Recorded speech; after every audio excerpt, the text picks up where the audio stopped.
Hi YouTube, in today's video I'm going to be talking about your basic care needs of what you would need for a bearded dragon. I'm going to be going through what you need for a baby bearded dragon or a normal bearded dragon. So before I get in with the video, if you do want any other video suggestions, comment them down below. I will love that comment, I will like that comment, and I'll reply to that comment, and maybe even do that video as long as it's about reptiles.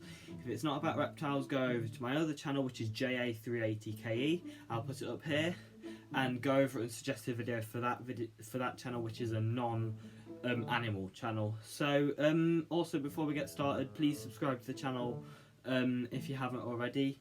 And if you like seeing reptile stuff, turn on notifications bell and you can get every single video I upload. So let's get on with the video. So first off, we're going to be talking about heating. Heating is a debated topic like every single other thing with reptiles.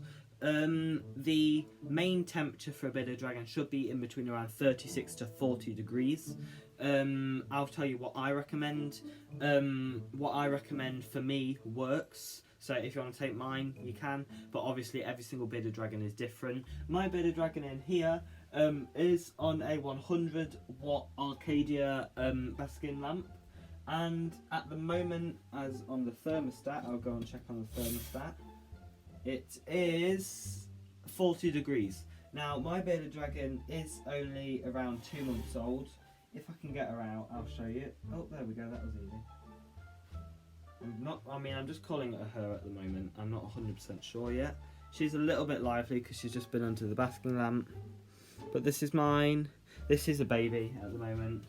This is my third bearded dragon. The other two are adults. I'm going to be featuring her in my video today though. So heating, like I said, around 36 to 100, 40 degrees tops. They will enjoy 40 degrees more as a juvenile. Well, as they get older, I would normally say narrow it down to about 38. Around that, a couple of degrees lower. If 36 works for you, then it works for you. But I would say 36 is the bare low. I would not go anywhere lower than 36. Another thing, in the UK, these guys can't really be housed outside. Now, obviously, the odd 2-3 days of the year in this country, maybe 7 if you're lucky, maybe a whole week like we did last year, we would have 37-38 degrees. I wouldn't recommend them living outside though. They can live outside in warm countries, but do be aware that they could get cut by a bird. They could get caught by a bird or escape, and if they escape, you're not getting it back. So that is it for heating. I'm going to go on for humidity now. Now humidity should be kept very, very low because these guys are found in Australia. So it should be around 30 to 40% humidity. Now water bowls is also a very debated topic, one of the most debated with bearded dragons. Water bowls, in my opinion, should be kept in their cage, but it's a big if. If your environment is more humid, so let's say where you live is 50-60% humidity, don't put a water bowl in there. They will get their water from their vegetables, from their live food, and from their bath. They do need to be bathed in just normal lukewarm water, no soap or anything, but I'm not going to get into that for this video.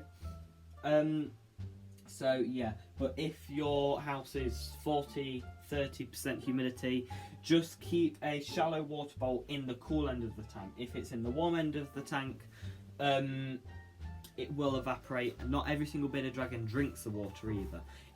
I wouldn't recommend putting a water bowl in there if your bearded dragon isn't drinking it. If you know that your bearded dragon is drinking it, keep it in there. But if you do not, take it out because it's just pointless, and it would be worse for the bearded dragon because even though the water's going down, all it is evaporating.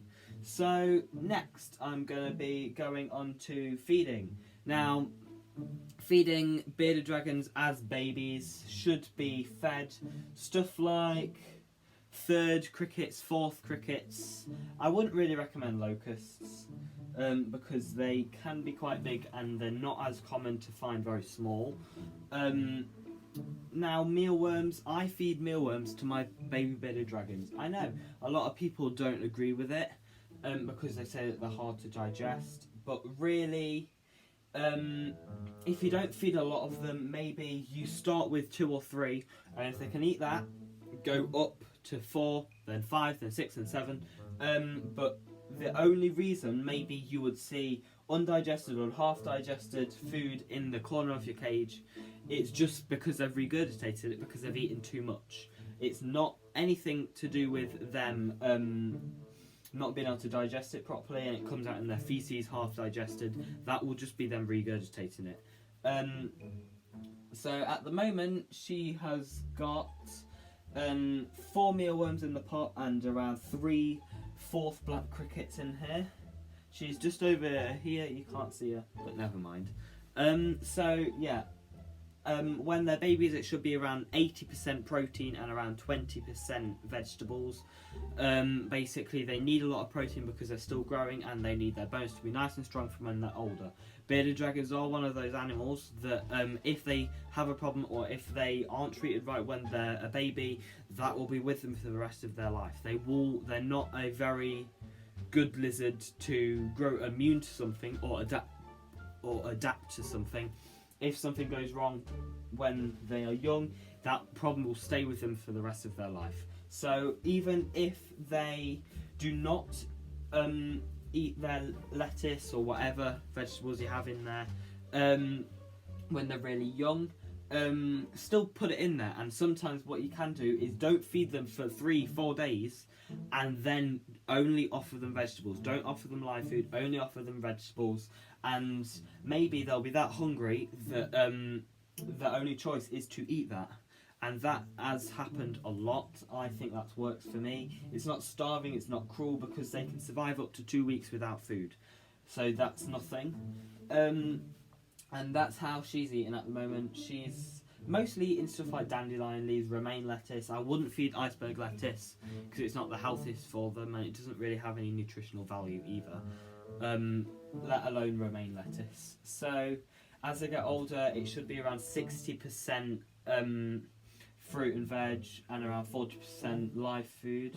Now you can make your own schedule out for the week, maybe Monday, Tuesday, Wednesday, Thursday vegetables, Friday, Saturday, Sunday live food, which is what I do for my adults. These guys have a Thursday on vegetables, Monday, Tuesday, Wednesday, Friday, Saturday and Sunday is live food. Now you want to be cramming in as much as they can eat, because they will need a lot of protein and will need a lot of strength for when they're growing. But just there's a difference between a lot of food and too much food.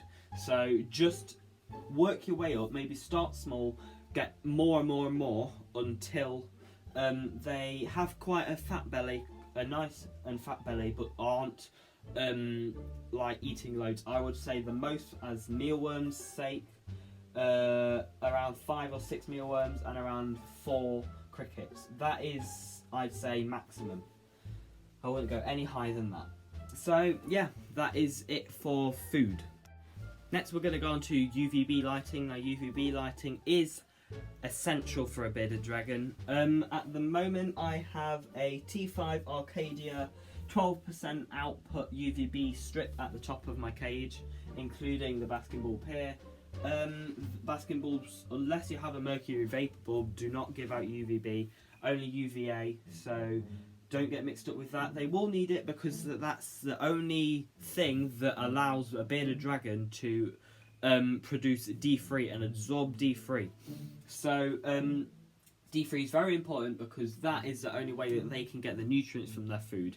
If you are feeding your bearded dragon without a UVB bulb, yes, they will eat it, but they will not be getting any nutrients from it. It is literally just like the food's going straight through their body. They will not be getting any of the nutrients from it. That is what they need to grow.